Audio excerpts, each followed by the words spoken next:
This one. La. Marta, this one. Tadi malata. On that. On relata.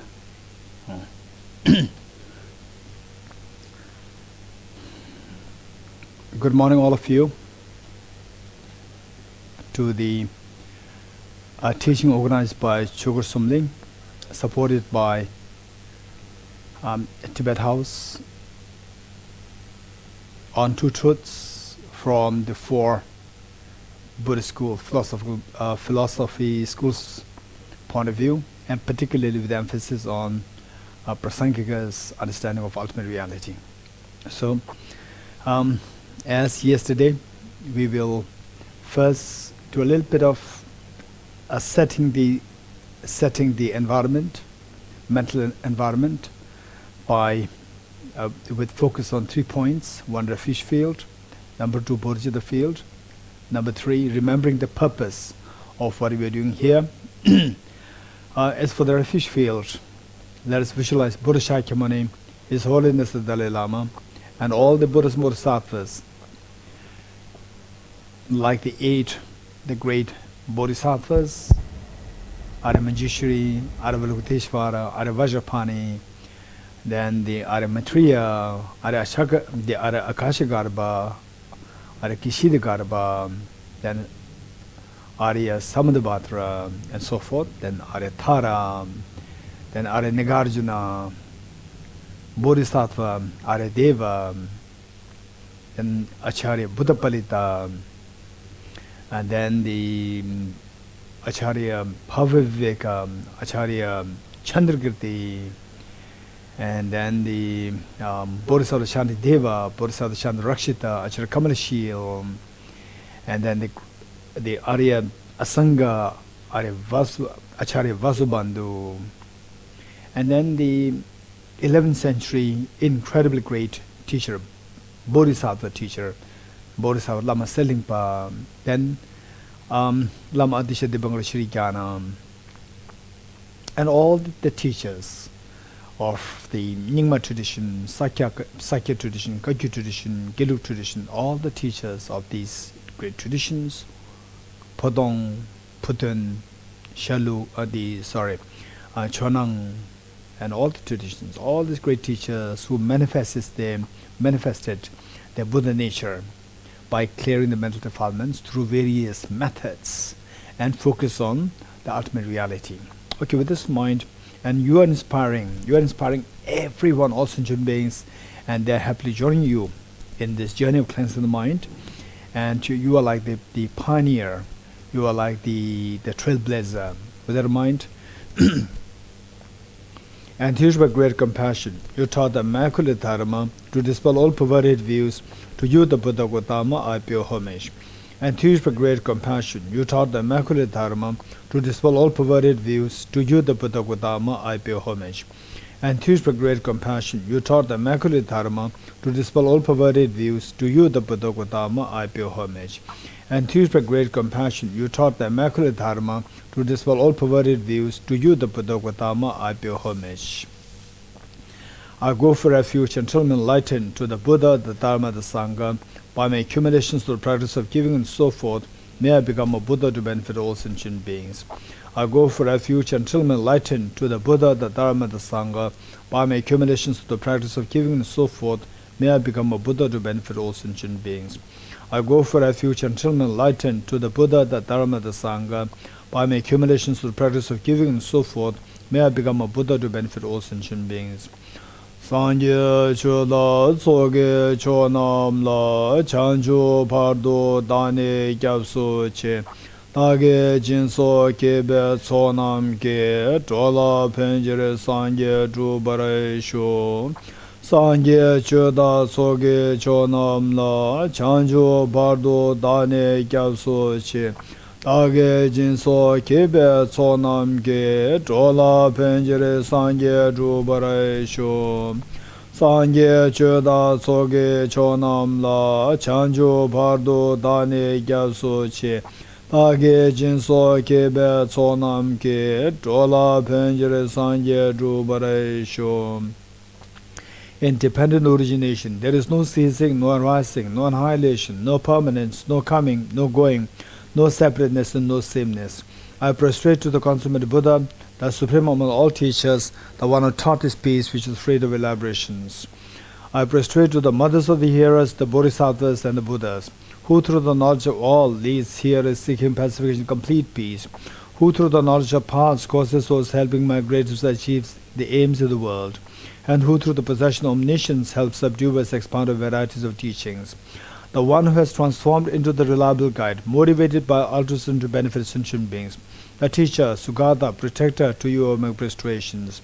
The one who has eliminated the web of conceptualizations, and is endowed with the divine bodies of the vast and the profound, who eternally shall for the forever noble light raise, to you the Buddha I make prostrations.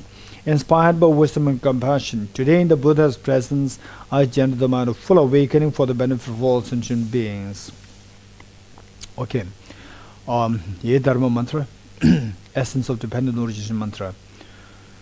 Om ye dharma hetu prabhavam hetum tesham tathagato hyavatat desham chayo nirodha evam vati mahashramanaye swaha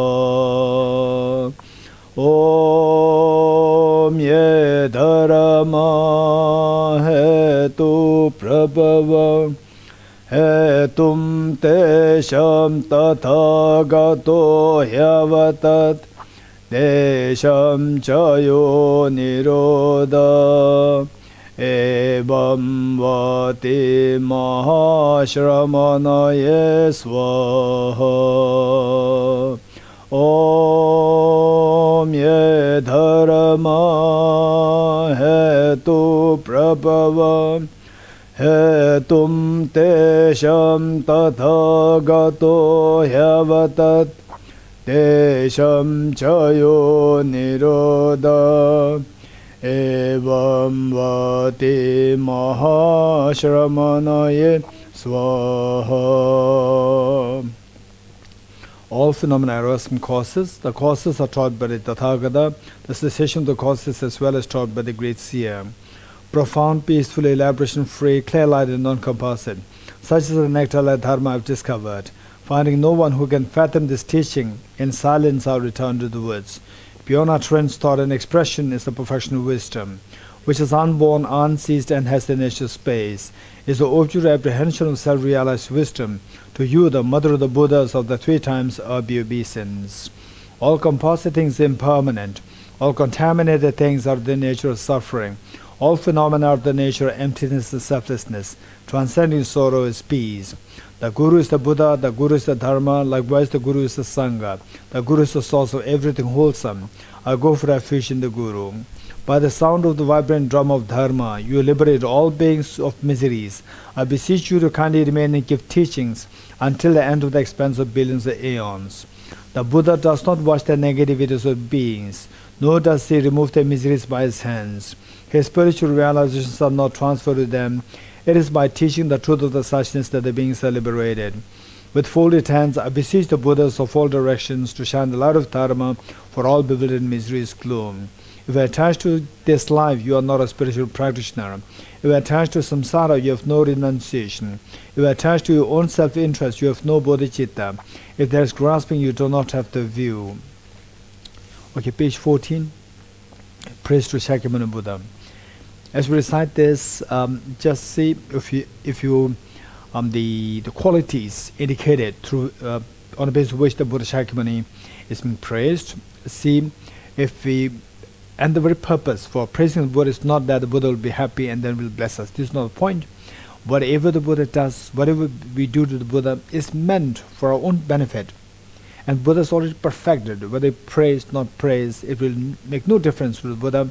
The only thing is that by doing this praise, there are two things. One, you make yourself connected. You connect yourself with the Buddhas and Bodhisattvas to receive their blessings. Then number two is that if you are a little sensible, see what are the qualities on the basis of which the Buddha is being praised. When you see that some of these qualities are there with me, although not in full form, you rejoice, and then see how to nurture them further, because it is through cultivating these qualities that eventually you will become Buddha, that eventually will become the beacon of light for all the dear sentient beings, the beacon of hope for all the dear sentient beings. And if you don't have, never mind. We all have the seeds, the perfect seeds, all the rich seeds of the full awakening, all the qualities of perfect love, perfect knowledge, and perfect power. We all have those qualities. And the qualities meaning the seeds of these qualities. So just see that, when I have the seed, why not? I plant it, and make sure that it germinates into these qualities. Once these are germinated, then see how to nurture them further. This is the whole point. And as we recite, let us make it a point that the meanings are reflected as we read the words. To the founder, the endowed transcendent destroyer, the one gone beyond, the four destroyer, completely perfected, full awakened being, perfect in knowledge and in good conduct, Sugata, knower of the world, supreme God of human beings to be tamed, teacher of gods and human beings, to you, the completely and fully awakened one, the endowed transcendent destroyer, the glorious conqueror, the subduer from the Shakya clan, I prostrate, make offerings, and go for refuge. When, O supreme amongst humans, you are born in this earth, you pace out 7 strides, then said, I am supreme in this world. To you who are wise, then I prostrate. With pure bodies, form supremely pure, wisdom ocean like a golden mountain, fame that blazes in the 3 worlds, winner of the best, Lord, to you I prostrate. With the supreme science, face like a spotless moon, color like gold, to you I prostrate. Dust we like you, the 3 worlds are not, incompatible wise one, to you I prostrate. The Savior having great compassion, the Founder having all understanding, the field of merit with qualities like a vast ocean, to you the Tathagata I prostrate. The purity that frees one from attachment, the virtue that frees one from the lower realms, the one path, the sublime pure reality, to the Dhamma that pacifies the prostrate. Those who are liberated and also show the path to liberation, the holy feel qualified with realizations, who are devoted to the moral precepts, to you the Sangha I prostrate. Do not commit any known virtuous actions, perform only perfect virtuous actions, subdue mind thoroughly. This is the teaching of the Buddha. A star, a visual aberration, a flame of lamp, an illusion, a drop of dew or a bubble, a dream, a flash of lightning, a cloud, see conditioned things as such.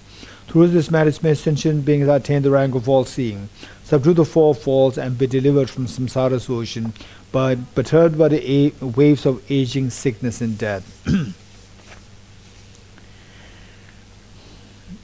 Okay, today we'll read the Heart Sutra complete, page 29, Heart Sutra. As we recite this, let us not forget the 3 main points. What is the question asked by Shariputra? What is the response given by Avalokiteshvara? And what is the purpose, what benefit we will accrue if we practice as indicated by Avalokiteshvara? The question asked by Shariputra is, how should the child of a lineage practice the perfection of wisdom? And the child of a lineage here, say for example, in the olden times, the prince was considered as very important for the reason that he is holding the lineage of the king, event which means that he's going to become the king. Likewise, each one of us, we can, although we may not be holding the lineage holder of this kingship or that kingship, but so forth, but we can be the lineage holder of the best of the lineage. All of us, whether you're girl or boy, there's no difference. Male, female, educated, uneducated, from this nationality, that nationality, this caste, that caste, it doesn't matter. Each one of us, we can be the lineage holder of the best of the lineages. That is the lineage of the full awakening, the lineage of all the Buddhas. What is that? How to do that? How? It is not that everybody is there, but everybody can. How? By generating this bodhicitta. May I become Buddha for the benefit of all sentient beings. Which means that you are the one who aspired to become Buddha, which means that you are in that lineage. You are in that journey to become the Buddha. This learning, like this young prince who is in the journey of becoming the king. So therefore he is referred to as the lineage holder of the king. Likewise, each one of us, we can become the lineage holder of the best of the lineages. The far, 1,000 trillion times more important than the lineage of the kingships, lineage of the dynasties and so forth. Then the point is that after being a part of this lineage, that I will become a Buddha for the benefit of sentient beings. How are you going to become Buddha? This is next question. This is a very important point. So, Bodhicitta, once you have the genuine practice of Bodhicitta, then the accompanying practices must be there, because these practices will help us to materialize this aspiration. And without doing anything, just by cultivating this, may I become Buddha for the benefit of sentient beings, then it becomes like, let's say, like an empty promise or empty commitment. So we must engage in something. We must engage in those activities which help us to materialize this aspiration. That is none other than finally it is the wisdom of emptiness. We have to cultivate the wisdom of emptiness. So, Avalokiteshvara, in his response, he said that how everything is like a dream. He taught the wisdom of emptiness in great detail. How the self is like a dream. Whenever I have the problems, the fear, anxiety, anguish, and so forth, so this sense of I, objective existence I, this sense of objective existence I always is there. So how this sense of I to be so objective real, this is one which is always present in wherever, in all situations where I'm problem. So in other words, so this problem is always contributed by the misperception of the self to be objective real.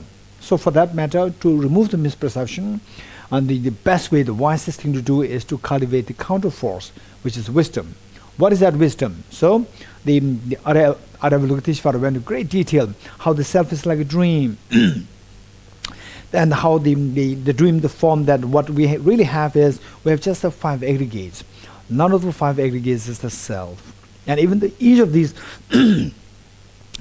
5 aggregates as well, they are like dream. And then how we are trapped in samsara, how we operate in samsara, and then how we can potentially come out of samsara. 4 noble truths, that's also like dream. And then the 12 links of dependent origination, on the basis of which we revolve around samsara, that's also like dream. And then how we can possibly come out of these 12 links by reversing these 12 links is also like dream.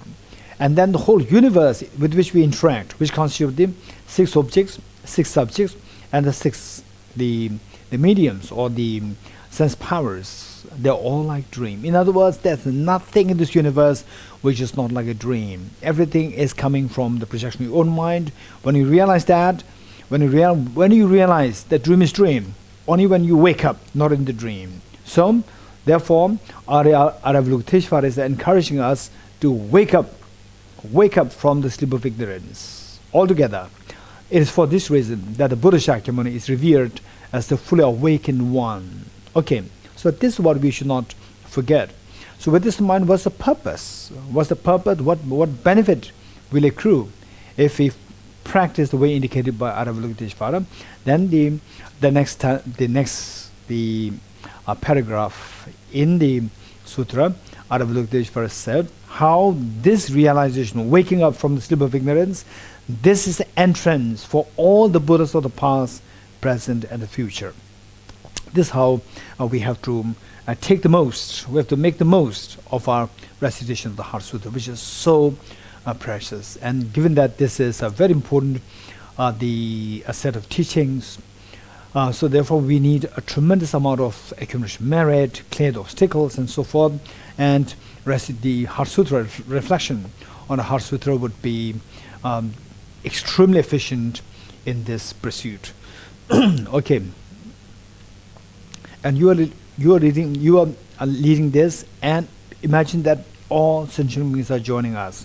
As we read this, what we read is the wisdom, and how you incorporate all the beings with you as the Bodhichitta. So the two things are happening together.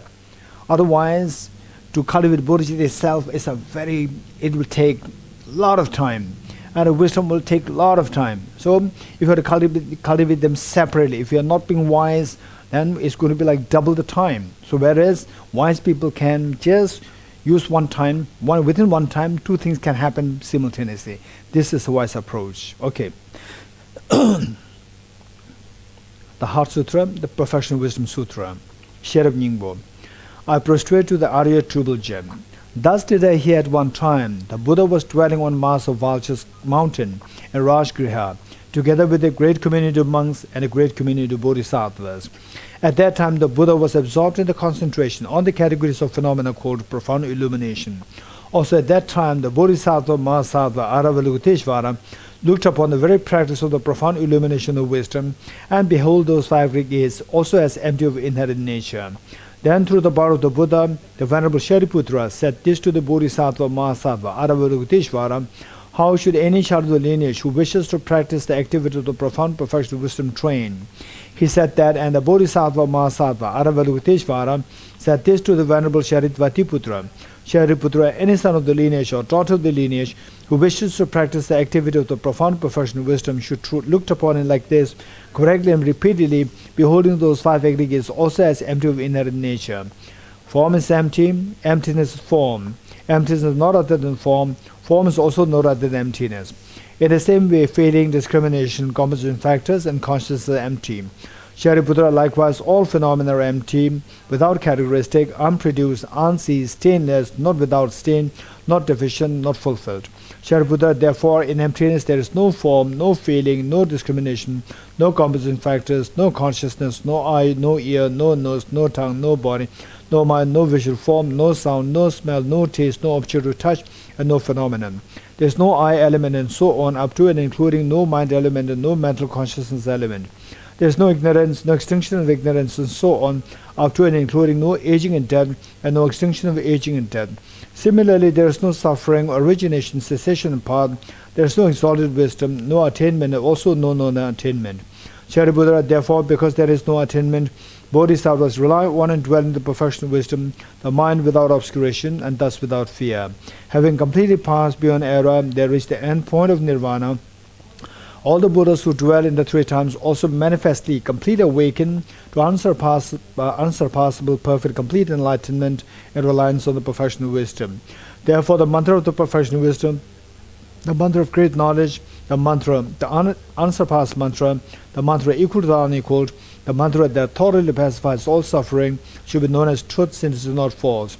The mantra of the perfection of wisdom is declared: Deyatha Om Gade Gade Bara Sam Gade Buddhi Swaham. Shariputra, the Bodhisattva Mahasattva, should train in the profound perfection of wisdom like that.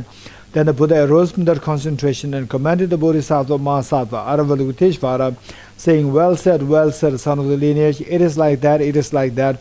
One should practice the profound perfection of wisdom just as you have indicated. Even the Tathagatas rejoice.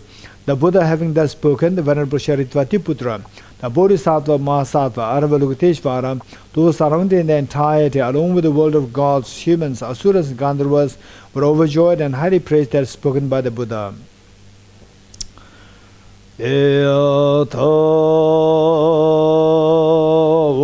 Om Gati Gati Paragati Parasamgati Bodhiswatyata Om Gati Gati Paragati Parasamgati Bodhiswatyata Om Gati Gati Paragati Parasamgati Bodhiswatyata Om Gati Gati Paragati Parasamgati Bodhiswatyata Om Gati Gati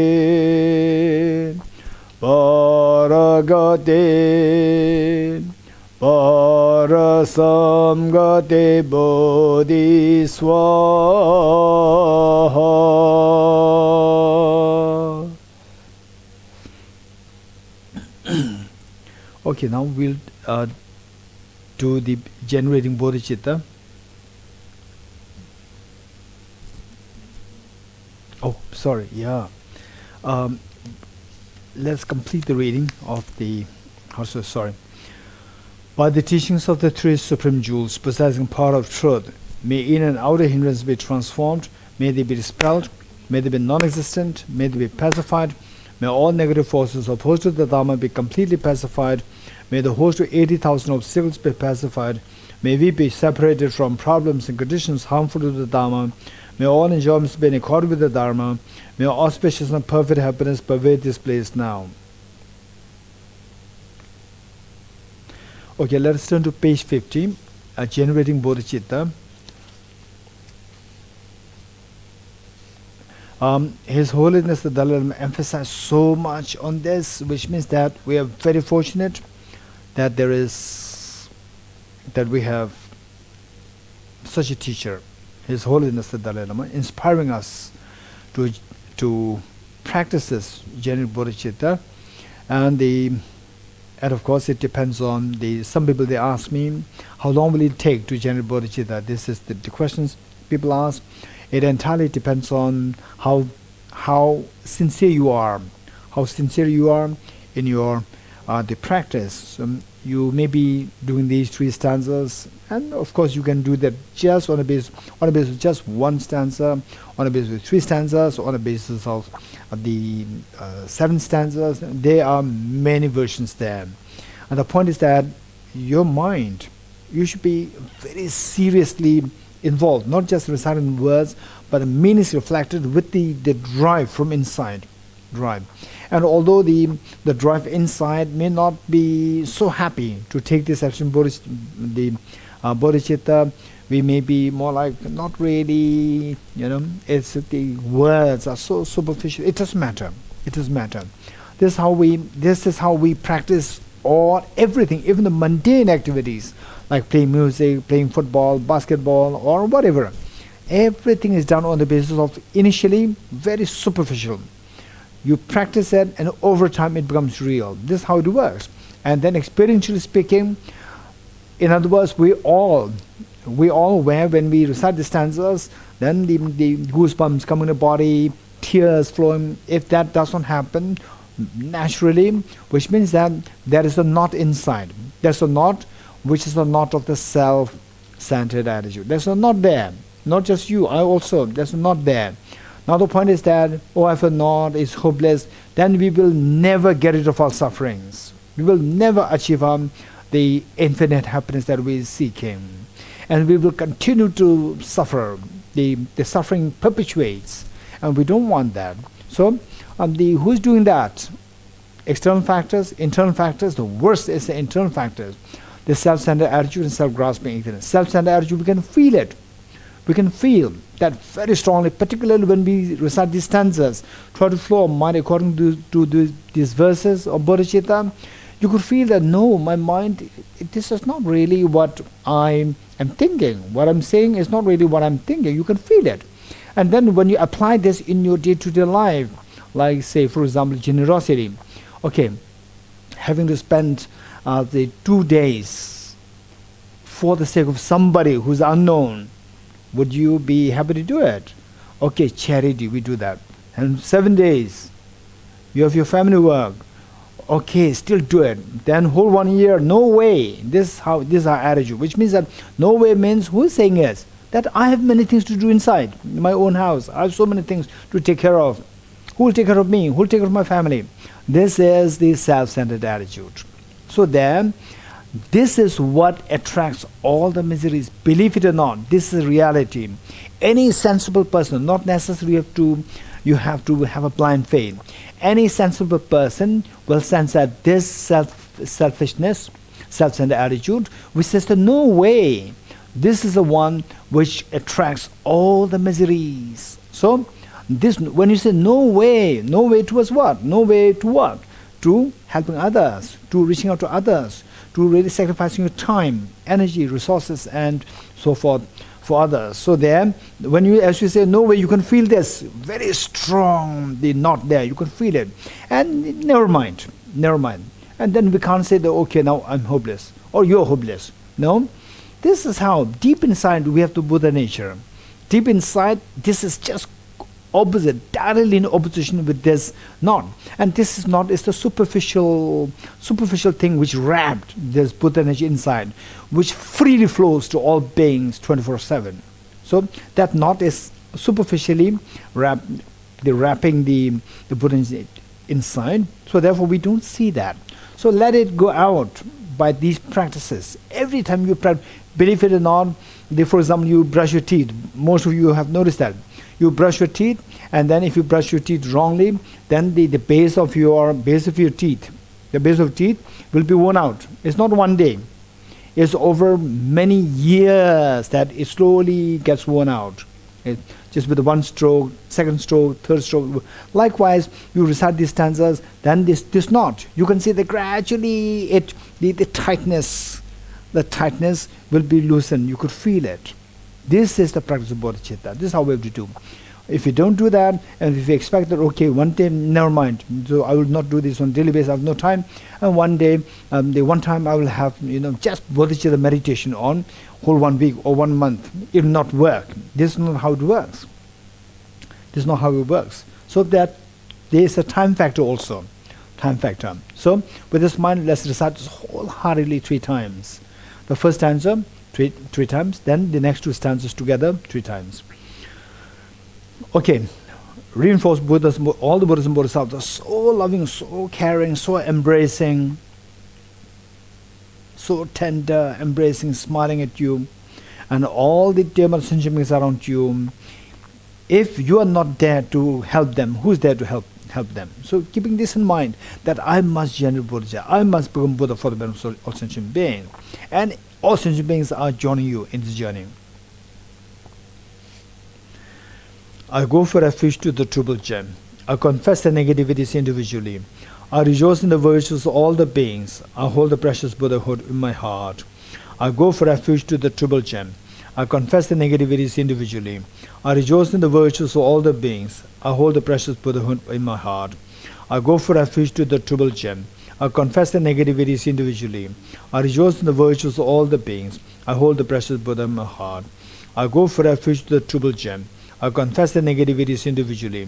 I rejoice in the virtues of all the beings. I hold the precious Buddha in my heart. Gurus, Buddhas and Bodhisattvas, please pay heed to me.